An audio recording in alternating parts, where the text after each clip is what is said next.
Welcome to everyone in our audience. Thanks for being with us today. We're going to get started in just a few moments as folks trickle in. Thanks for being with us.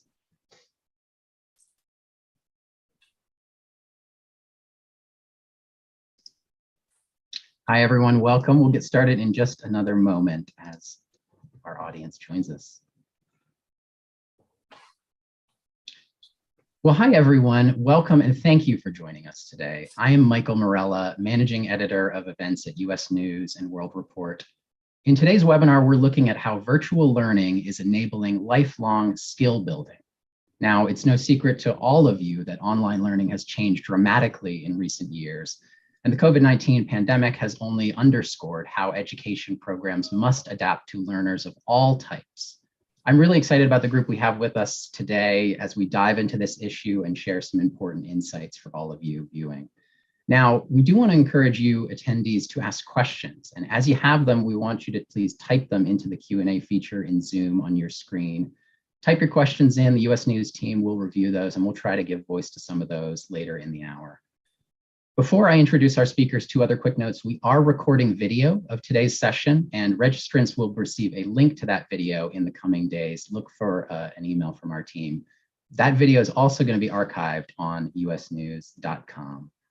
Now, I am very pleased to welcome our distinguished panel. You can find their full bios and backgrounds at usnews.com/events.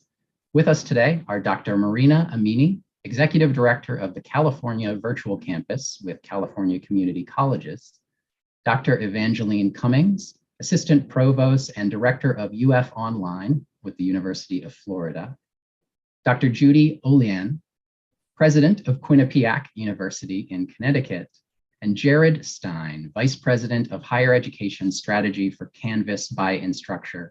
Welcome and thank you all for being here, panelists. And now let's get right into the discussion. I want to start, for those who may not be familiar with just kind of a quick opening question for each of you. And you know, if you could give us kind of a high level sense of your organization, the scope, the scale of your school or your institution, and how you kind of define and approach virtual learning. We can kind of go around the horn, but talk to us a little bit about that to get us started, and then we'll use that as a jumping off point. Judy, would you get us started on Quinnipiac? Well, thanks, Michael, and hello, everyone. Quinnipiac is in Hamden, Connecticut, just outside of New Haven, where that other great university is. We have close to 10,000 students, above 6,500 undergrads, 3,000 plus graduates in about 110 degrees, some of which are accelerated or dual degrees.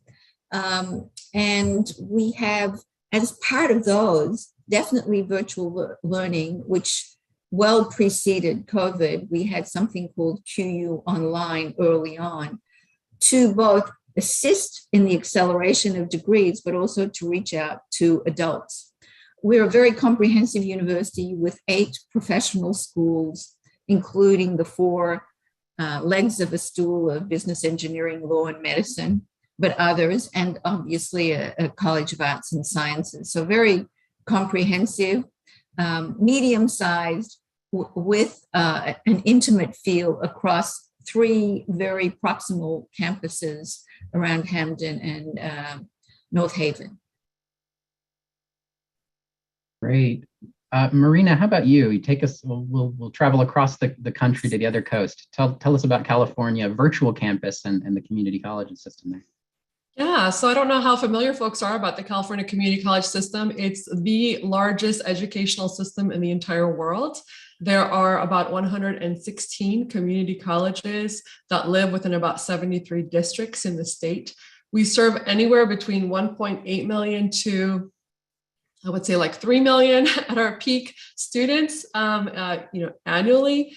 And it's a large organization with lots of moving parts. Obviously, most of our institutions are there for transferring students to four-year institutions. They go to private schools, they go to religiously affiliated institutions, and then a large number of our colleges also provide CTE degrees and programs.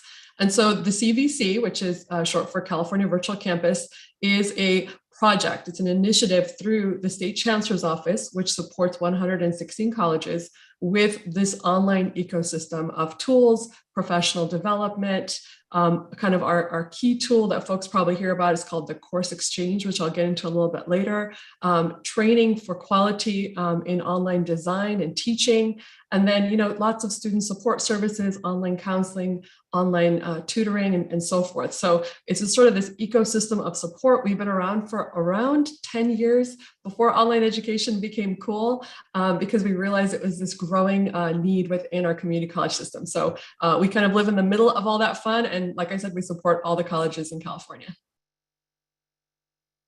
Wonderful. Thank you for being here as well. Evie, how about you? Help us understand UF Online and your everything from your vantage point in Florida. Hi, everybody. So I'm Evie Cummings at the University of Florida. So the University of Florida is a proud public land-grant Research One institution, member of the AAU, here in the beautiful Sunshine State, North Central Florida. We have about 57,000 students total across our entire campus, including our online campus. About 40,000 of those are undergraduates, and within that, about 4,500 students are with us in UF Online pursuing their fully online degree.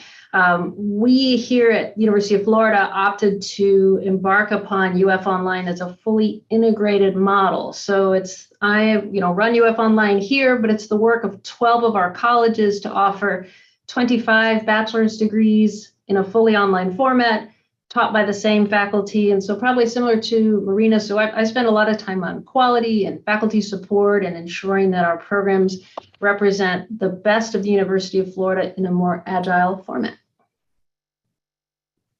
Great. Jared, oh my gosh, Michael, I didn't mention we're #1 in the country thanks to US News. How did I leave that out? Okay, sorry, Jared, go ahead. we didn't plan that, audience, I swear. Oh my goodness. Welcome, Evie. Thanks so much for being with us, truly. Jared, how about yourself? Tell us about Instructure, Canvas, and the scope and scale of the kinds of institutions you all work with. Yeah, sure. So Instructure is best known for the Canvas learning management system, which we designed to make teaching and learning easier for everyone. But we are an educational technology company, so we have a number of different products that are used by higher ed and K-12 institutions around the world. So we partner with thousands of universities and colleges and school districts, including many of the institutions that US News has listed as the top online bachelor's program. A couple of the co-panelists here are using Canvas as well. So we're serving today, I think, around 20 million students worldwide. And that includes everything from a web-enhanced course, a blended course, a hybrid course, all the way to those fully online courses and programs. My role at Instructure is really just to make sure that we are doing the right things for our customers, as well as for the sustenance and growth of our business. And prior to joining Instructure, my entire career was in higher education, helping develop online programs and train faculty on how to use technology effectively, combined with the best of learning sciences. Wonderful. Well, that's a great, Jared, I think you just set us up very nicely as a segue to talk about all the kinds of different programs that are out there. And I was really struck in talking to each of you and researching the many options, from fully online to hybrid programs at the associate, bachelor's, graduate, professional levels, other lifelong or virtual learning programs like boot camps and so forth. Recognizing that there is such a wealth of options and opportunities out there, and that there is no kind of one size fits all approach or model, could we zero in on some of the best practices that you all see and you all are finding what works well for those learners that you all are touching in so many different ways? Let's talk it through and investigate some of those insights. Judy, you wanna start, or? I'll start. I should have mentioned that we're a private and residential institution, so we probably represent the most traditional, though we consider ourselves incredibly agile, that 4,000 of our students live on campus too. We blend learning modes. And so obviously we have in-person learning as the predominant mode of learning for our residential students who come to this model of campus because they want the in-person experience. However, in part because of COVID, but also in part preceding it, we have always had an online component.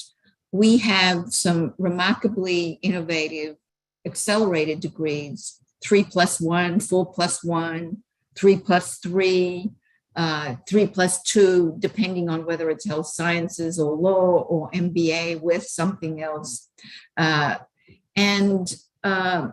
To accelerate degrees, and for example, you can get an undergraduate and an MBA, pre-experienced MBA in 4 years. To accelerate that, you have to have a component that is online or at least hybrid, so that you can accelerate it during summer or wherever you are.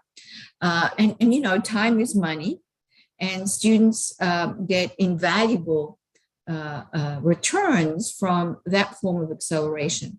Now, we happen to believe that the blending of learning modes is critical to an effective experience. On ground, to some degree hybrid, we know that fully remote sometimes works better than the mixed mode. And then we're a firm believer in immersive learning, immersive on-site or in situ practices with the real world way of working, whether it's with a digital architecture or a manufacturing tool set, or in a healthcare setting, going to a simulation lab, either on our campus or at a very advanced partner, and learning how to use robotics or the various tools of medicine.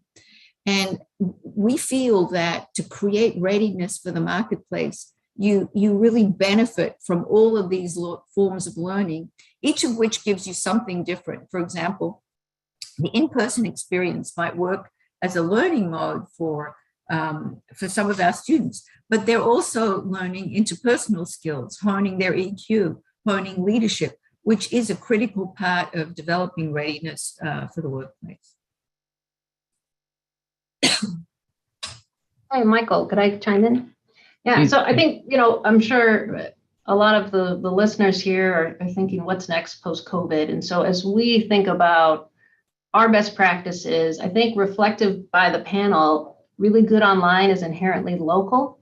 So it's going to come from within your institution, your system, and as Judy was mentioning, you know, what you value as an institution. So we've tried to really focus on that here at the University of Florida, not just online for online's sake, but how are we as a university maintaining our relevancy, our utility, and our support of students? How are we meeting them where they are?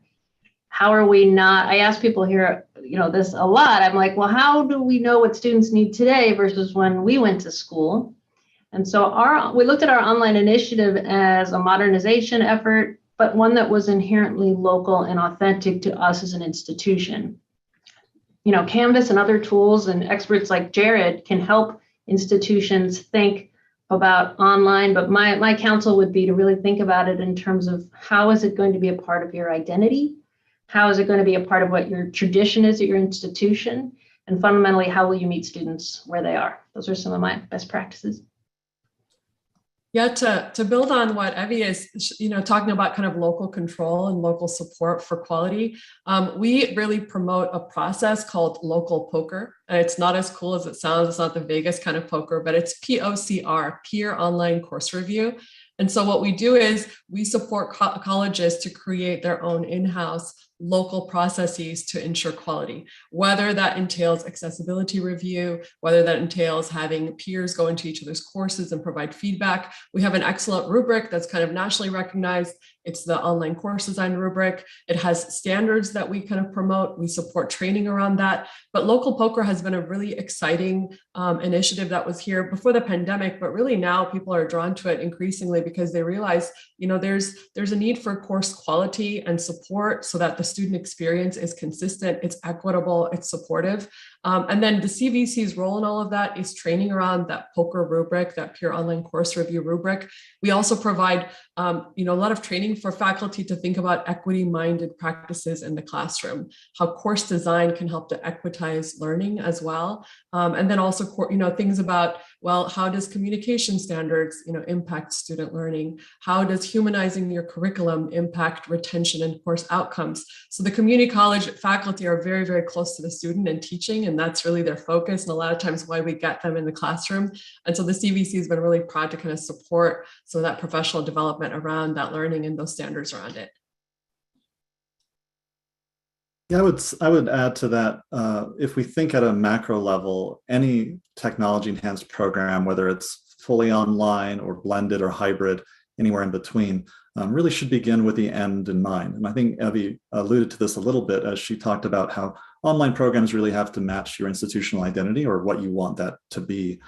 So, if you begin with the end in mind and you think about the students that you are serving, you think about their needs in terms of access, and access has been, traditionally the primary reason why institutions will deliver education online to students who can't come to campus, to students who have schedules who simply don't make, an in-person experience feasible. But it can also be, related to their career goals. And I think more and more institutions are, they're retaining the classical vision of a liberal arts education, but they're also ensuring that the students who come in have their expectations met in terms of being skilled and competent and really ready to enter a workforce that many of us can't even imagine what's going to look like in 10 years. And Jared, I'll just add that we're also, as a large residential campus, experiencing, and I think we'll experience more, online expectations from our residential students too.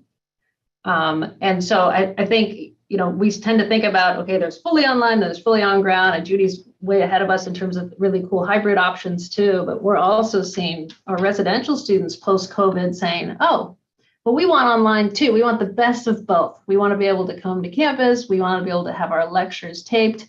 I think it was University of Oregon that just said, nope, sorry, not anymore. Everyone has to come back. And so it'll be a really interesting moment, I think, for institutions to not only launch online programs, but to reimagine their undergraduate residential learning experience too. Yeah, Evie, that's such a great point. I remember a survey conducted by UNESCO shortly after institutions shut down due to the pandemic. And in their survey of adults, 95% of them expected higher education to become fully hybrid within 5 years. And that's primarily in reference to learning opportunities. But I think many institutions are also thinking about the overall student experience as one that can be hybrid in order to maximize access and flexibility and serve students the way they need to be served. So I want to just build on what Evie was saying and to some degree, Jared, because he talked about reimagining the undergraduate experience.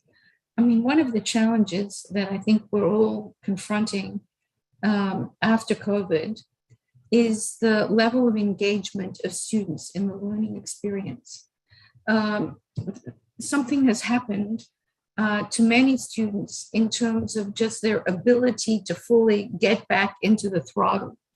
And the question is, how do you maximize, for example, this flexibility around the choice around how I'm going to learn with, number one, the full engagement of students. So it doesn't just become, I don't feel like coming to class today, I feel like being in bed, and I'm going to kind of look at the class through half open eyes. And at the same time, how do you help faculty deliver in a mixed mode? I mean, if you talk to faculty, they'll tell you all that it was easier when everything was remote. The mixed mode is to some degree a difficult teaching environment and a difficult learning environment. And how do we maximize the utility of all while providing choice? And I think that's going to be a challenge that we all have to encounter over the next few years. Yeah, Judy, as I talk with institutions in the US and around the world, that particular challenge, right? How do we help instructors or learners adapt to a mixed mode where it's a live session and some students are physically local and some students are remote? That creates a lot of cognitive overhead for instructors and for students, and the technology may not quite be ready to adapt to that. So I'm sure some institutions will steer away from that. Some will try to solve it. And I think just to kind of add to that, as we explore these newer ways of learning online, because I think pre-pandemic, when we talked about online learning, it was most often asynchronous. And now, as you're kind of hearing, we're talking, hybrid models, synchronous live meetings. There's also these high flex or simultaneous models where students can stay online in that same class, come in person. How do we look at our data to ensure that each of those modes is working for all of our students equitably? Is it impacting and affecting and helping students differently based on who they are, what their backgrounds are, what sort of access to tools and resources they have? So I think chasing after these modalities is exciting, is innovative. They're on the edge, but we also really have to kind of take a step back, I think, and reflect on what's happening to our students when they engage in each of these modes. Yeah, I don't want to scare any leaders listening, but we're on the cusp of the great modernization of higher education, which we all knew was happening at least 10 years ago, but perhaps thought, I'll be okay. Someone will do online. I'll just do what I do. And now here we are. I mean, it's going to call upon, the modernization of the function of the registrar. I mean, how do you modernize support for faculty? I think Judy's point is spot on. How do you, we're searching here for a new HR vice president. How is that new person going to come in with the whole rethought way of remote work? It can be exciting, or it can be downright scary to a lot of administrators on their campuses. Where do they start? What do they do? But I do think that it's unfair to expect faculty to be the point where all of the magic has to happen. How are they going to do everything? It doesn't make any sense. And so the rise of, I'm sure all of you would recommend a Center for Teaching Excellence on your campuses. So as you're thinking about online and how to do that really well, it rests upon an emphasis on undergraduate, or for us, undergraduate teaching and instructional design. From that, you can build online, hybrid, and all of these things. But if you haven't made investments in teaching yet, you might have to, if only to launch online, but also to modernize your campus in general. Yeah, and Michael, I'm preempting, I think, where you're heading, and this picks up on what everyone has said. There's no doubt that to democratize access to education, but also to recognize that we're now moving into an era of the 6-decade-long learning cycle, as opposed to the 4-year learning cycle. So this year at Quinnipiac, I think we had students for regular classes from the age of 19 to 68, at the undergraduate level. And we now think about graduates as 22 to 82-year-olds because of all of this upskilling that has to happen. And for us to think that people can actually come physically to do these things is just dreaming. And so how do we maximize the access, the reach, the efficacy, and the speed of the opportunity to learn and upskill for all of these adult learners who have to keep coming back to this really life of learning? I mean, when we talk about lifelong learning, it goes hand in hand with these different forms of pedagogy. Yeah, I think, Judy, I want to pitch that question to the group, and even back to you all too. Let's talk a little bit about access and equity, because I'm struck by thinking of all the different sorts of learners you all are reaching, whether they're 22 or they're 82, if they're making a career change or trying to upskill or reskill in a current profession. How do you personalize and customize and make sure you're reaching all these different kinds of learners who may be looking for different things, looking for these different modalities? That's sort of part one of the question. And how, part two would really be, how do you ensure diversity and that you're reaching and not furthering any sort of digital divide?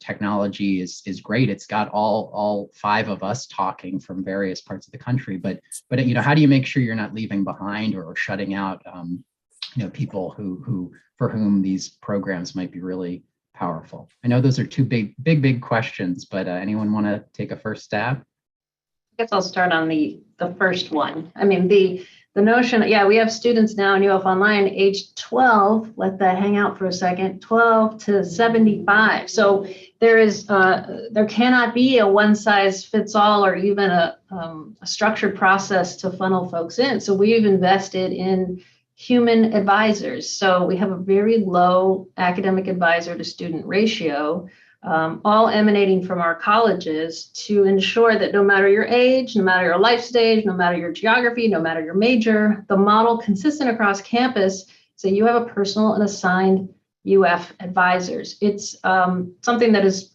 helped us because not only does the student feel connected, the advisor also collects invaluable, priceless information on the student experience, how to navigate the curriculum and such. And then we feed that feedback into our environment. So we have that. We have an amazing advisor cadre. We also have a community hub, but we found that the younger students prefer to live closer to campus, engage in campus, attend football games. The working adults working more than 30 hours a week, they would love to connect. They love having the option, but they're busy. We also have caregivers, active duty military. So I think providing an opportunity for folks to plug in and design their own experience, to personalize their experience, but to tether them with a buddy who really knows their way around, for us, what is a massive institution, has really worked for us. And I would just kind of follow up with, Evie's point about looking at those trends and gathering information. I think we have to follow the data. We often, I think, fall into this issue of, making assumptions about what students need. And I know that, we often will impose required courses, prerequisites, required stops on class enrollments. You have to talk to a counselor first. You have to meet with your advisor. We think you should do this. It's a sort of like this parentalism that we impose. And sometimes we end up being gatekeepers, and it's a detriment to our students. And California has kind of gone through these growing pains with Assembly Bill 705, which essentially said, hey, remember all those prerequisites and basic skills that you're requiring of students? The data tells us that they're very harmful, and they're preventing students from completing their transfer goals and educational goals. You got to get rid of them. And when we did that, all students were raised up, especially students from disproportionately impacted groups. And so I think and that took us, 30, 40 years to figure out. So we constantly have to look at the data. Is our course design leading to successful outcomes for our students? And when I say outcomes, are they passing the class with a grade of A, B, C, or pass? Is there retention? Is that across the board? Are our policies impacting Hispanic students disproportionately? If so, why? Are our working students dropping a certain type of course in a certain modality? Do they prefer synchronous over asynchronous, and why? We have to constantly chase the data. And I think even at the community college, where we are very teaching centered, this sort of data is part of our dialogue. And I'm really grateful that it increasingly informs our practices and our policies. Let me add a couple of points here to those great ones that both Marina and Evie made. One of the changes that I think will have to happen, especially when we think of adult populations, and Price-Waterhouse's survey talks about the fact that about 50% of employers speak to the critical need for upskilling, that they just can't keep up, that we have to get into the practice of reaching out outside the walls of higher education to determine what the learning demands are. So that we have to look outwards as opposed to inwards to define what some of our programs are going to be, some of our courses, some of our badges and credentials are going to be. And that is the basis for many of the corporate partnerships that we all are forging, which I'm sure we'll talk about. The other thing is we know that there are vulnerable populations that have not had the kind of access to education that is needed. We have to be reaching out in new and different ways to high schools through, for example, digital mechanisms. During COVID, we wired our parking lots so that high schoolers could come and park in the parking lot to get access to a wired network and be able to do all of the classes that they're doing. I want to just throw out one more factoid, that there are 36 million people in the United States who have some, but not all of their credits towards an undergraduate degree. that is a very important segment of the population that needs some form of upskilling and degree completion, because in many instances, they are penalized for not having that, quote, credential. So when we think about access and diversity and reach, we have to think very, very broadly about the populations that we want to touch, and also partner very significantly around content with the employers that are shaping demand in the marketplace. Yeah, well, I want to talk more about the partnerships and employers, Judy, for sure. Jared, anything you want to add on the access and kind of front from your perspective? Yeah, sure. And perhaps my way of thinking of it is a little simplistic, but to me, it's English 101, right? You know your audience. You know your audience, and your audience is going to be tied to your institution's mission and their strategy. And your audience may be the students you attract today, but I think more and more institutions are expanding the scope of their audience so that it's not just residential students, it's not just traditional age students, it's not even just your local communities. It may not even be those who want a traditional, 4-year or advanced degree. So I think institutions are perhaps rethinking and in many cases expanding the scope of their audience. And that's a way of increasing access. But I think that's also a way of figuring out how do we then best serve these different populations, and how does that tie in to that overall institutional mission and strategy, which almost invariably will have an issue or a factor of equity and equality built into it. Michael, I wanted to go back and address your second question on diversity, because I think we see nationally, the rise of the DEI role, the diversity, equity, and inclusion. And, I'm perhaps cynical. I'm worried it's becoming a check the box exercise at most campuses. Oh, we'll hire someone. They will be the head of diversity for institution, and voila, we're diverse.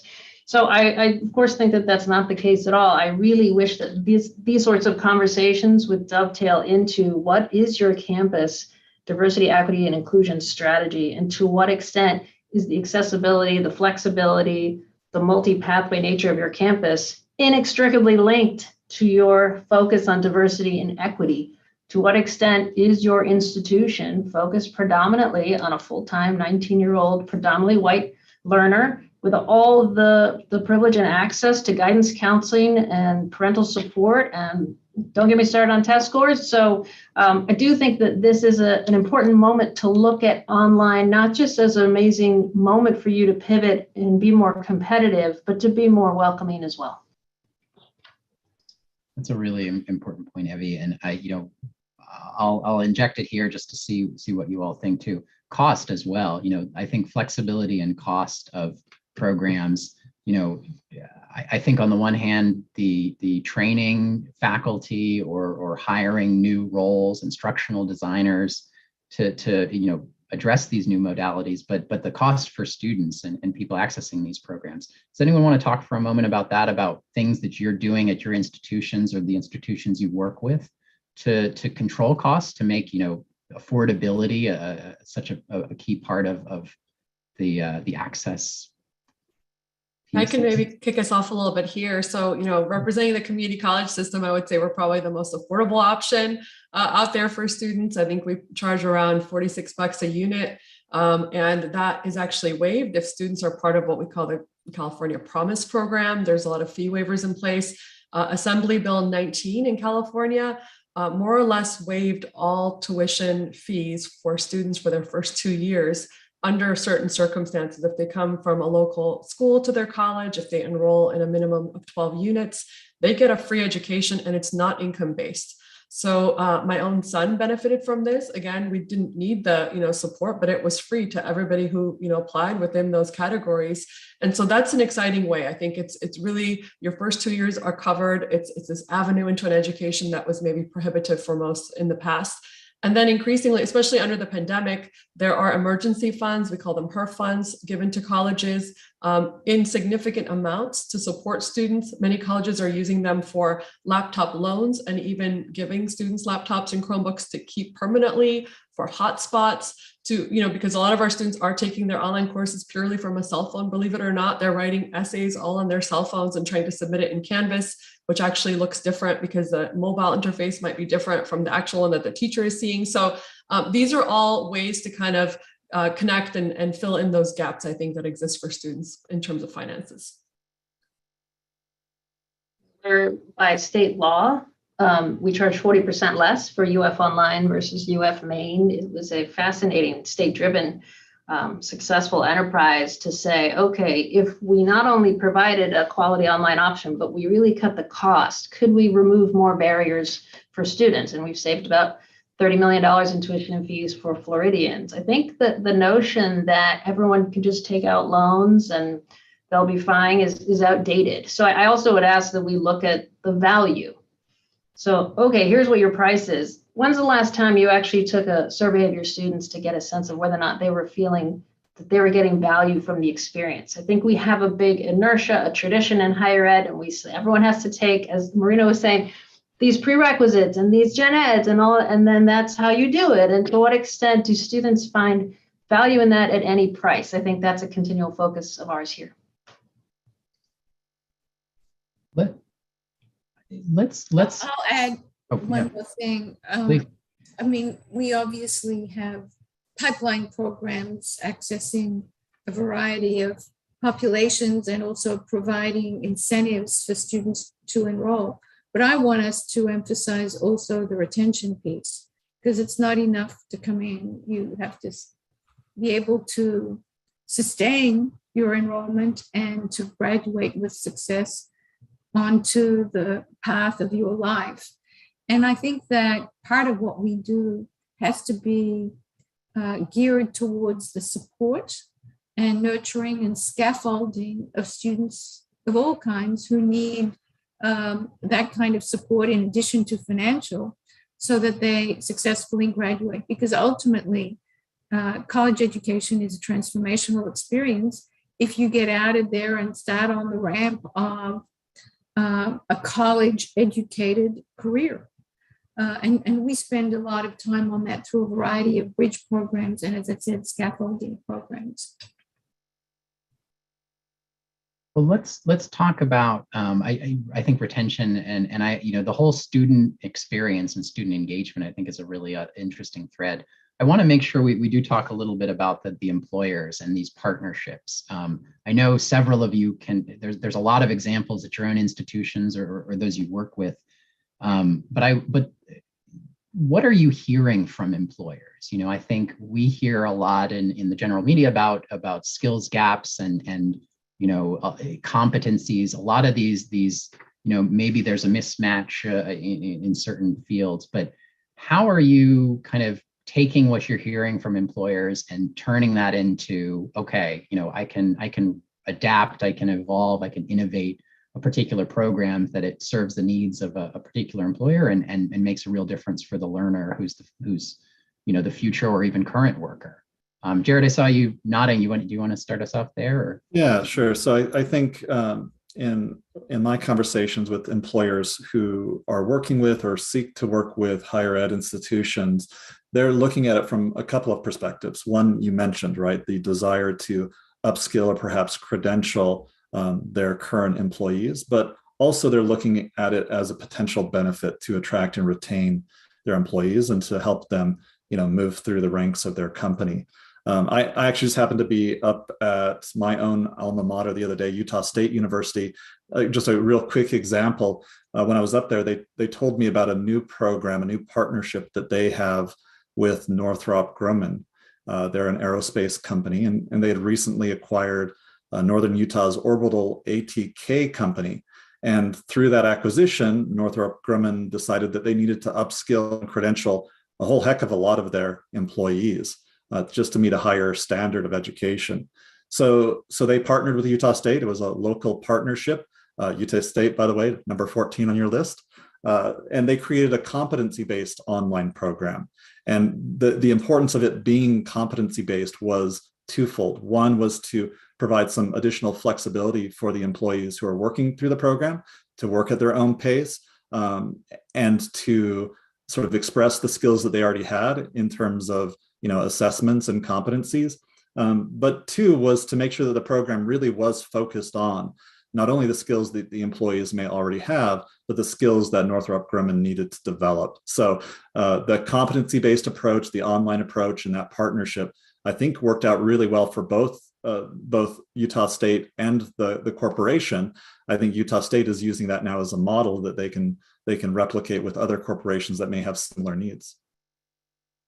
Yeah, Michael, we've just partnered with Amazon. A lot of other folks have as well. I think there's a mad dash by corporate America to partner for bachelor's programs to do, as Jared mentioned, retain workers, especially hourly workers. And so I actually see that as an opportunity to accomplish what we were just talking about. So we've been talking with Amazon about, okay, there are 25,000 workers, hourly workers across Florida that work for Amazon. We've been delighted to welcome them in and actually working with community college partners to do so. But hey, Amazon, it'll be really interesting, to Judy's point of retention.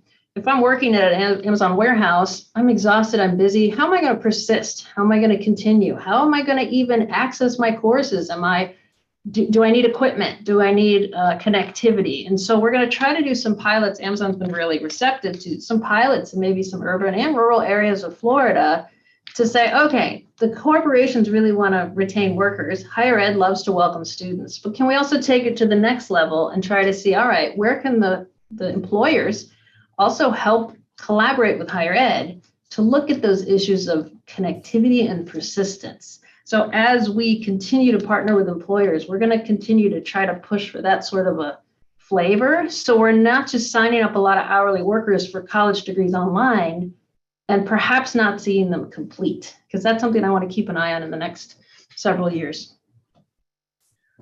Let me throw in just a couple of factoids. First of all, why it's in employers' best interest to invest in their employees as lifelong learners and upskillers. A Pew survey just issued this March found that lack of advancement opportunities was the number 2 reason that people leave. Better pay is the number 1, and number 3 is lack of respect. A LinkedIn survey talks about the fact that 94% of employees would stay longer in companies that are willing to invest in their professional development. And on the other side, we see that about 40% of employers feel that they're not getting talent that is aligned with their needs. So we've got to find a way to mesh both sides of the equation here to attract employees to want to stay and to help employers get what they need. We just engaged in a very comprehensive partnership with Hartford Healthcare, which is one of the 2 largest healthcare systems across Connecticut. And they are a very large, comprehensive, and multidisciplinary healthcare system that not only employs nurses and doctors and PTs and OTs and PAs and all of that, all of which we have, but they also employ logisticians, accountants, communications experts, lawyers, health compliance people, biologists in their labs, and so forth. So it started out by us working with them to manage our healthcare services, both the physical healthcare and emotional healthcare. So that's the core of the business. It then expanded into a pipeline relationship. 3 of our 9 schools are healthcare related: medicine, nursing, and health sciences. And then it grew into the entire university, where they're providing immersive opportunities on location, helping us recruit students with some of the most advanced facilities. They are also creating meaningful roles for students during their immersions, but a pathway into pretty much guaranteed employment if the student so chooses at the end. We are also offering benefits to their employees and their dependents to come to Quinnipiac. We are developing lifelong learning programs for them to upskill, whether it's leadership or technical skills. And we're even talking to them about some real estate plays around our real estate where they can develop some central medical delivery services. I believe that partnerships that are meaningful and sustainable and ongoing and deep and wide happen because both sides have a very powerful answer in them about what's in it for me. So we're getting a lot out of it as a learning institution on behalf of our students. We're going to have their executives, their doctors, their nurses in our classrooms. They're getting a lot out of it. They're getting a pipeline. They're delivering a business service. They have potential business service expansion opportunities, and their employees are getting very meaningful benefits out of it. So it's an extremely comprehensive, multi-part. Oh, and there's philanthropy in it too, by the way. And so it's a very comprehensive win-win for both sides that is frankly going to be hard to resist and to build on as the partners know each other. Marina, do you California, 100+ institutions in the community college system, are there, I'm sure it's hard to generalize, but are there common themes or things you're seeing with partnerships or hearing from employers? Yeah, I think there's always been this line with workforce training or CTE training and quote unquote traditional training that leads to a 4-year, degree transfer. And a lot of times that CTE training requires on-site, in the field sort of work. It's less convenient, frankly, and less flexible than we tend to offer for modality for this other traditional path to transfer. So prior to the pandemic, actually, the CVC oversaw a multi-million-dollar grant program to the community colleges to develop fully online CTE pathways, so career technical education pathways. And this was very exciting. It actually led to the development of dozens and dozens of pathways for students.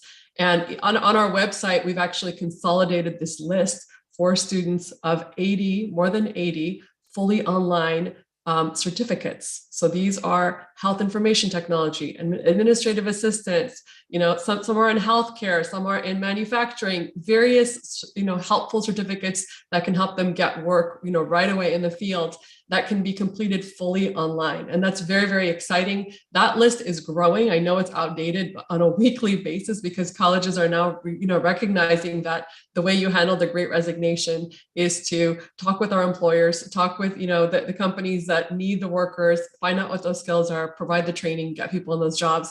And the more flexible we can be around that with online education, I think is going to be our key to filling those gaps moving forward. I know, Michael, a lot of people pick on US News, but one of the challenges students face is there's so many options. And so you do need some, and it's also an imperfect science to come up with the perfect ranking for everything. But without rankings and tools, they can really be a tool for students to decipher all of these options. Or else, and this is where it's also on higher ed, if we can't get better at explaining what our programs are, what outcomes you can get for them, and owning the value that we should, infuse, employers or brokers are going to rise in our place to talk about, well, here are your options. You work here, you go there, because we the employer have decided what is a valuable credential. Now, that's not all necessarily a bad force, but it's a moment in time I want us to reflect on as higher ed as we think about our role going forward. How are students finding Marina's awesome certificates? And, are we forging partnerships like Judy is with employers? And how are we helping students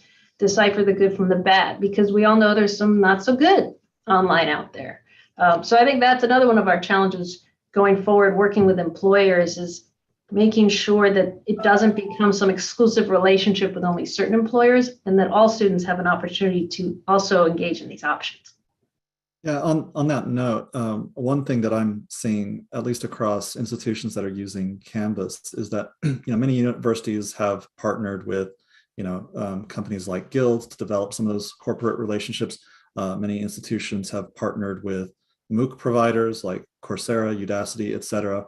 But the trend for me seems to be towards institutions not only developing those corporate partnerships, but also developing their own sort of storefront and marketplace for courses and programs that they specialize in, that they feel is sort of representative of the best of their brand, not only to the local community, but to communities across the US and around the world. And we provide a product called Catalog that many institutions are using to take the courses that they traditionally offer to their matriculated students to a much broader audience. And I think that's pretty effective for a lot of them.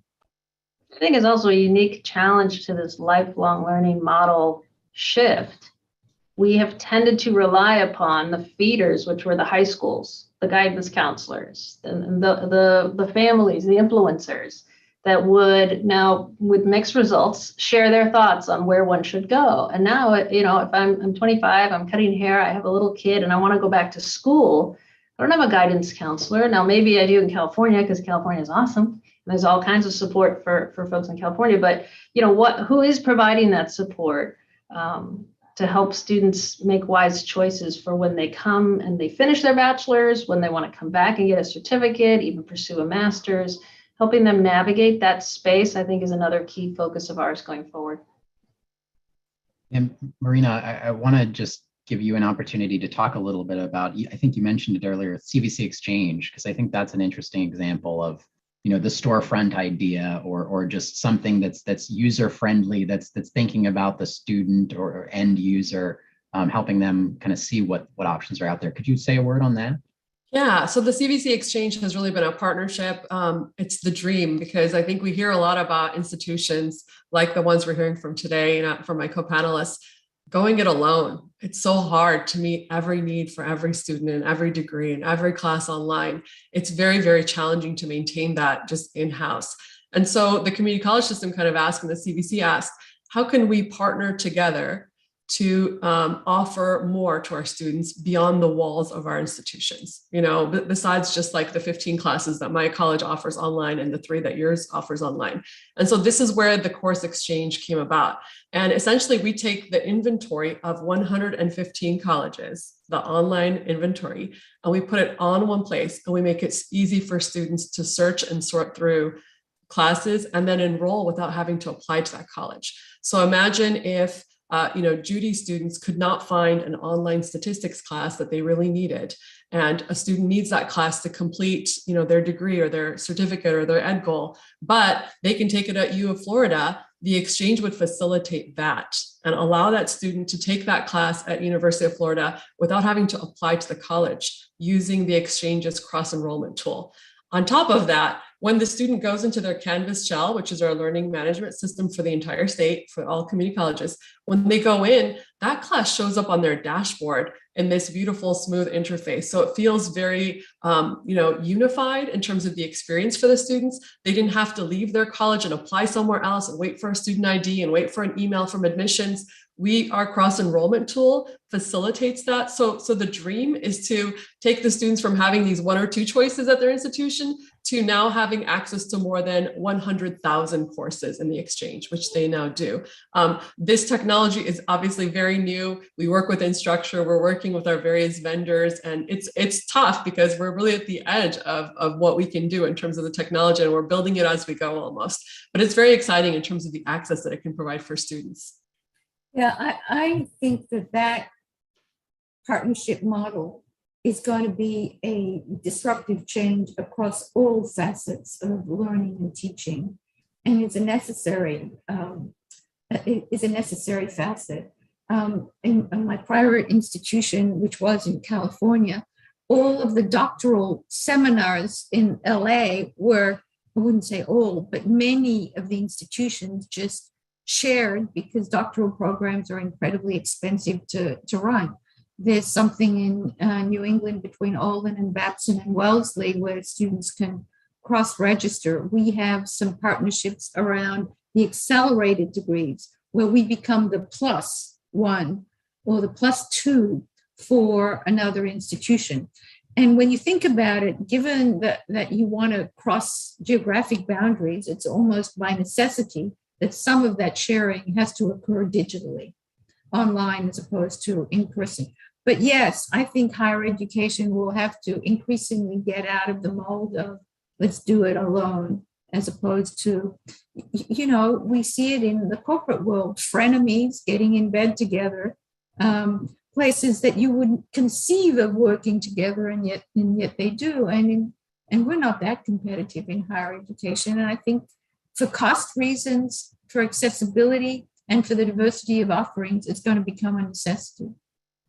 Judy, you had me at frenemies. That's hilarious. So we actually, in a similar way, so the other thing, as a somewhat overly selective institution, we also found that we were denying like 60% of the applications into UF Online for things like prerequisites, but other reasons. And then we were just saying, no, have a nice day.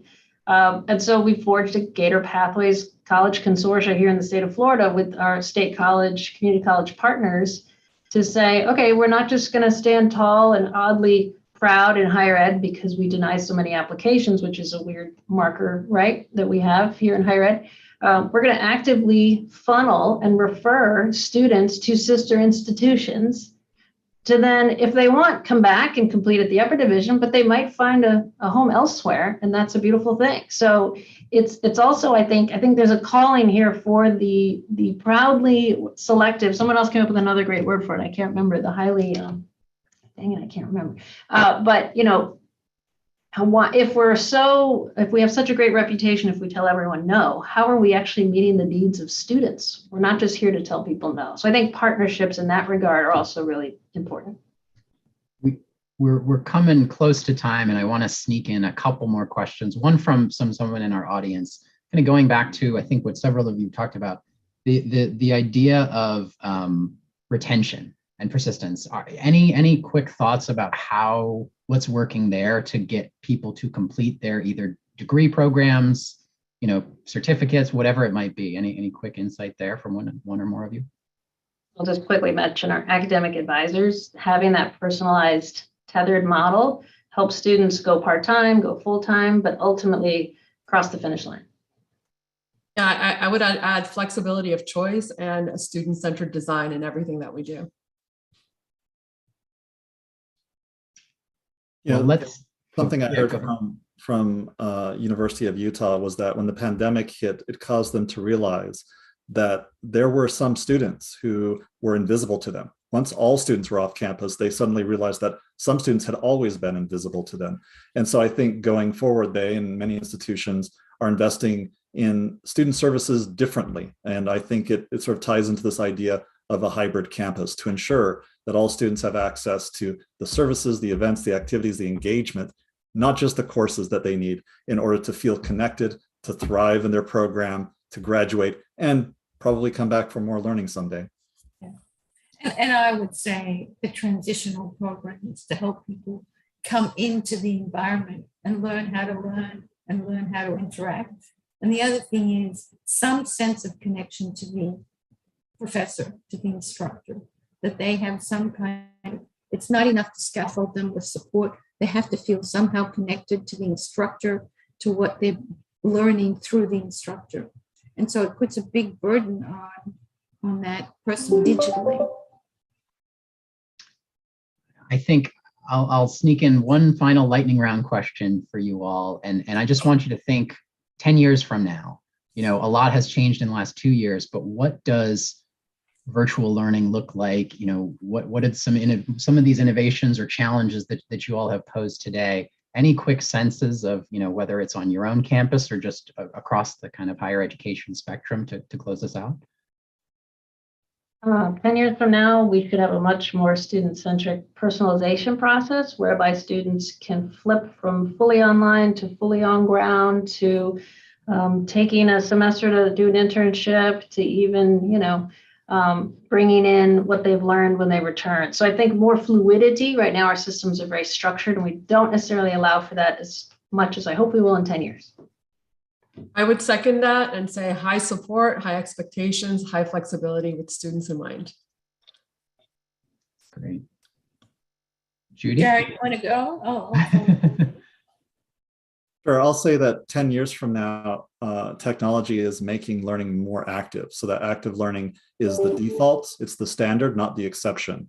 And that means that both instructors are well-versed in how to develop active learning, but students also buy into the idea because research suggests that students think it's too hard and it's useless, when in fact it's the most effective way to learn. And I'll say two things. Somehow creating a sense of personalization on ground. I don't think it's going to work to be fully remote and unintimate. And the second is, and this follows what Jared said, I think gaming and gaming skills and gaming programming will have a much bigger element in how we teach to engage students in the learning process.